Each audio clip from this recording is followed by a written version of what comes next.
بسم اللہ الرحمن الرحیم۔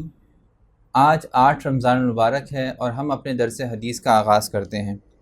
حدثنا احمد بن منیع قال حدثنا ابو معاویۃ عن الاعمش عن الشعبی عن النعمان بن بشیر رضی اللہ تعالی عنہ قال قال رسول اللہ صلی اللہ علیہ وسلم مثل القائم على حدود اللہ والمدہن فیها كمثل قوم استهموا على سفینة في البحر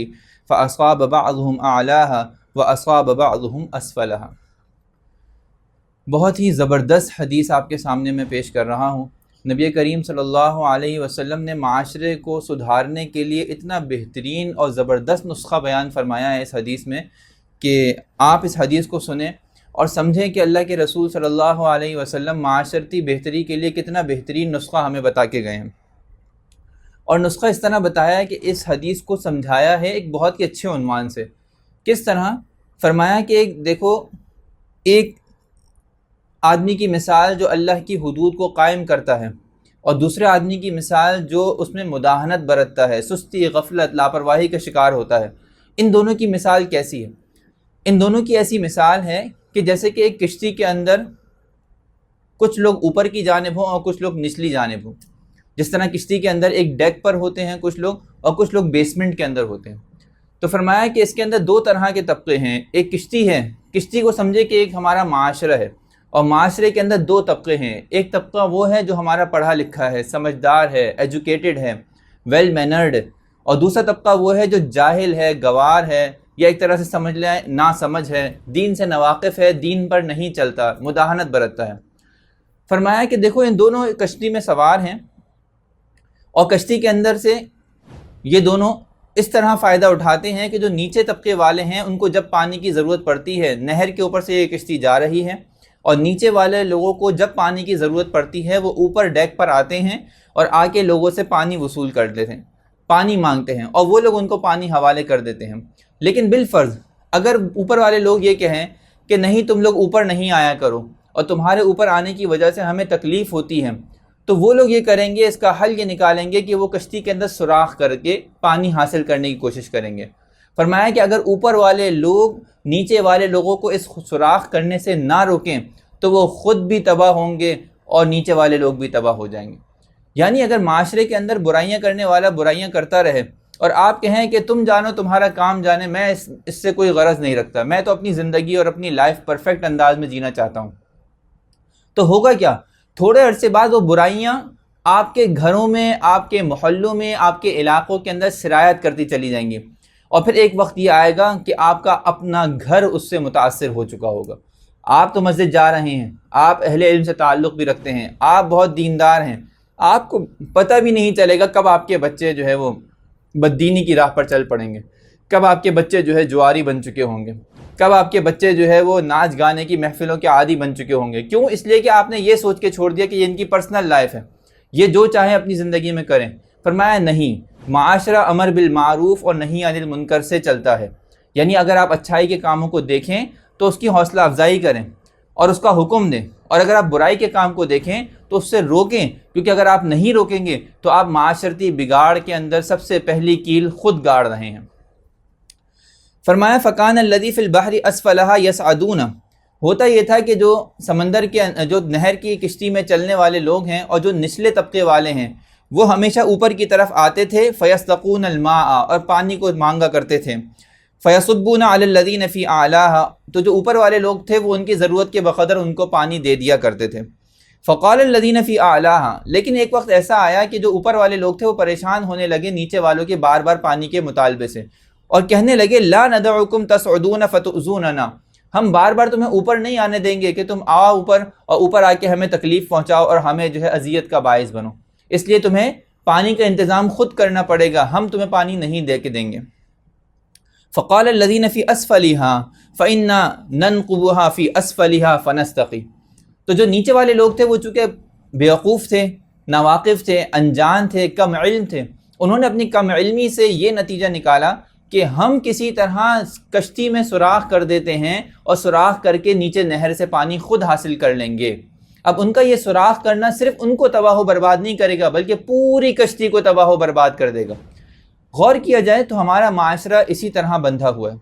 آج دیکھا جائے تو ہمارے ملک میں کئی جگہوں پہ آپریشن چل رہے ہیں. حقیقت ہے بڑی دل کی تکلیف ہوتی ہے، بہت اذیت آمیز مناظر دیکھنے کو ملتے ہیں، لیکن حکومت یہ کہتی ہے کہ اگر اس کو آپریشن کر کے ختم نہ کیا جائے تو صرف ایک علاقہ نہیں، پورا ملک اس دہشت گردی سے متاثر ہو جائے گا. بالکل اسی طرح کہ جس طرح بعض اوقات جو ڈاکٹر ہوتا ہے وہ یہ کہتا ہے کہ آپ کے ہاتھ میں جو کینسر ہو گیا ہے یا آپ کے پاؤں کے اندر جو ایک دانہ ہو گیا ہے، پھوڑا ہو گیا ہے، یہ موذی امراض ہے. مثال کے طور پہ اگر اس پھوڑے کو نہیں کاٹا گیا، اس کا آپریشن نہیں کیا گیا تو یہ بڑھتے بڑھتے آپ کی پوری موت کا سبب بن سکتا ہے. تو اس وقت انتہائی تکلیف کے باوجود بھی انسان کو یہ فیصلہ لینا پڑتا ہے کہ واقعی مجھے یا تو اپنی جان بچانی پڑے گی یا اپنا ہاتھ یا انگلی یا اپنا پاؤں بچانا پڑے گا. اس صورت میں اس کا آپریشن ہوتا ہے اور ڈاکٹر اس کا وہ سڑا ہوا حصہ کاٹ کر پھینک دیتا ہے. جہاد کی مثال بھی ایسی ہی ہے کہ معاشرے کے اندر کچھ طبقے ایسے ہیں کہ جو اسلام کو اور دین پہ چلنے والوں کو آزادی کے ساتھ اس پر عمل کرنے نہیں دینا چاہتے، اور وہ یہی چاہتے ہیں کہ یہ ہمیشہ ہمارے تابعدار اور ہمارے غلام بن کے رہیں. تو پھر اللہ کے رسول صلی اللہ علیہ وسلم نے حکم دیا کہ بھائی اللہ کا کلمہ تو بلند ہو کر ہی رہے گا، اگرچہ کوئی نہ چاہنے والا اس کو نہ چاہے، لیکن اللہ تعالیٰ اپنے کلمے کو بلند لازمی کریں گے. تو معاشرتی بگاڑ سے روکنے کے لیے امر بالمعروف اور نہی عن المنکر بہت ضروری ہے. فتنے کے زمانے کے اندر امر بالمعروف اور نہی عن المنکر سب سے مشکل کام ہوتا ہے. کیوں؟ اس لیے کہ ہر آدمی خود رائی میں مبتلا ہوتا ہے، ہر آدمی خود پسندی میں مبتلا ہوتا ہے، ہر آدمی اپنے آپ کو عقل کل سمجھتا ہے، ہر آدمی یہ سمجھتا ہے کہ میں پرفیکٹ ہوں، مجھے کسی قسم کی کوئی رہنمائی کی، کوئی اصلاح کی کوئی ضرورت نہیں ہے. یہ انسان کا سب سے بڑا نفسیاتی فتنہ ہے کہ جب ایک انسان اپنے آپ کو کامل عقل مند اور عقل کل سمجھ لیتا ہے اور اپنے آپ کو اہل علم کی رہنمائی سے اور ان کی ہدایات سے بری الذمہ سمجھ لیتا ہے کہ مجھے ان کی اب کوئی ضرورت نہیں، اور یہی وہ وقت ہوتا ہے کہ انسان کے تباہی اور بربادی اس کے قریب آ جاتی ہے. ہوتا کیا ہے کہ جب تک انسان اپنے آپ کو ناقص سمجھتا ہے، اس کی مثال ایسی ہے کہ جیسے وہ ایک پہاڑ پہ چڑھنا چاہ رہا ہے اور وہ آہستہ آہستہ اوپر جاتا جا رہا ہے. تو انسان اپنے اندر کمال پیدا کرتا ہے، اپنے آپ کو برائیوں سے، اپنے آپ کو بری چیزوں سے محفوظ رکھ کر آگے بڑھنے کی کوشش کرتا ہے. لیکن جب وہ یہ سمجھتا ہے کہ اب تو میں کامل ہو گیا، اب تو میں ایک چوٹی پہ چڑھ چکا ہوں، اب تو ہر چیز مجھے حاصل ہو گئی، اب تو مجھے علم آ گیا، اب تو مجھے شعور آ گیا، اب تو میرے ہاتھ میں دولت آ گئی، اب تو میرے ہاتھ میں عزت آ گئی، اب تو میرے ہاتھ میں مثال کے طور پر پاور آ گئی، اتھارٹی آ گئی، کوئی منصب اور عہدہ آ گیا، تو وہ یہ سمجھتا ہے کہ شاید اب مجھے کسی کی کوئی ضرورت نہیں ہے. اور یہی وہ وقت ہوتا ہے کہ جب وہ اس چوٹی سے نیچے گرنا شروع ہو جاتا ہے. کیونکہ انسان یا تو اوپر کی طرف چڑھتا ہے، تو ایک انسان جس کو اپنی اصلاح کی پرواہ ہوگی یا تو اوپر کی طرف چڑھے گا، اور جب وہ اپنے آپ کو کامل سمجھنا شروع کر دے گا تو وہ نیچے کی طرف گرنا شروع ہو جائے گا. یہی اللہ کے رسول صلی اللہ علیہ وسلم نے امر بالمعروف اور نہی عن المنکر کے ذیل میں فرمایا کہ دیکھو ان کشتی والوں کو روکنا ہاتھ سے بہت ضروری ہے، کیونکہ یہ کشتی والے اگر اپنی ناواقفی سے، اپنی نادانی سے، اپنی جہالت سے کشتی کے اندر سوراخ کر دیں گے تو صرف خود غرق نہیں ہوں گے بلکہ پورے کشتی والوں کو غرق کرنے کا سبب بن جائیں گے. فرمایا کہ فَإِنْ أَخَذُوا عَلَىٰ أَيْدِيهِمْ فَمَنَعُوهُمْ فَنَجَوْا جَمِيعًا، اگر وہ ان کے ہاتھوں کو پکڑیں گے تو وہ ان کو بھی بچا لیں گے اور خود بھی بچ جائیں گے. وَإِن تَرَكُوهُمْ غَرِقُوا جَمِيعًا، لیکن اگر وہ ان کو چھوڑ دیں گے ان کے حال پر کہ یہ جو چاہیں کریں، ہماری بلا سے ہمیں ان کی فکر کرنے کی کوئی ضرورت نہیں، تو فرمایا کہ سارے کے سارے غرق ہو جائیں گے. تو یاد رکھیے معاشرے کے اندر اگر برائیاں ہیں اور معاشرے کے اندر برائیاں پنپ رہی ہیں تو آپ اپنی حیثیت کے بقدر دامے درمے سخنے جس طرح بھی ہو سکتا ہے اس کو روکنے کی کوشش کریں. لیکن اگر آپ اس کو چھوڑ دیں گے اس حال پر کہ میری بلا سے جو کرتا ہے کرتا رہے، جس کا جو کرنے کا دل چاہے کرے، ہم کسی کی آزادی میں کوئی جو ہے خلل پیدا نہیں کر سکتے، یہ سارے آج کل کے ایسے نعرے ہیں جن کی وجہ سے ہم بہت سی دفعہ گمراہی کا شکار ہو جاتے ہیں. تو شریعت پابندیوں کا نام ہے، شریعت اطاعت کا نام ہے، شریعت تابعداری کا نام ہے.